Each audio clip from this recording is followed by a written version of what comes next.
Viscosity എന്തെന്നും viscous ബലം എന്തെന്നും നിങ്ങൾ കണ്ടില്ലേ? ഇനി നമുക്ക് നമ്മുടെ ചുറ്റുപാടുമുള്ള ദ്രാവകങ്ങളെ ഒന്ന് നോക്കാം. അവയിൽ വിസ്കോസിറ്റി കൂടിയവയുമുണ്ട്, വിസ്കോസിറ്റി കുറഞ്ഞവയുമുണ്ട്.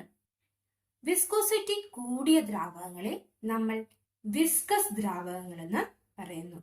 വിസ്കോസിറ്റി കുറഞ്ഞ ദ്രാവകങ്ങളെ നമ്മൾ മൊബൈൽ ദ്രാവകങ്ങളെന്നും പറയുന്നു.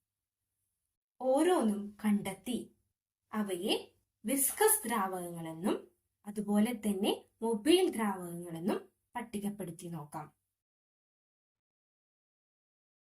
നമുക്ക് ചുറ്റും ധാരാളം ദ്രാവകങ്ങളുണ്ട്. അവയെ വിസ്കസ് ദ്രാവകങ്ങളെന്നും അതുപോലെ തന്നെ മൊബൈൽ ദ്രാവകങ്ങളെന്നും നമുക്ക് പട്ടികപ്പെടുത്താം.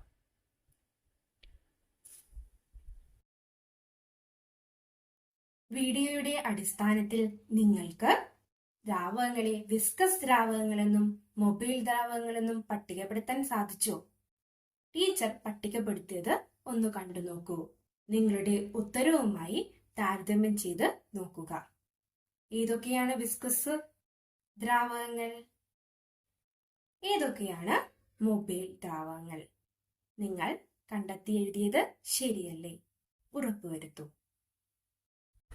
നിത്യജീവിതത്തിൽ നാം കണ്ടുവരുന്ന തേൻ, peanut butter, petroleum jelly, glycerin തുടങ്ങിയവ വിസ്കസ് ദ്രാവകങ്ങൾക്ക് ഉദാഹരണമാണ്.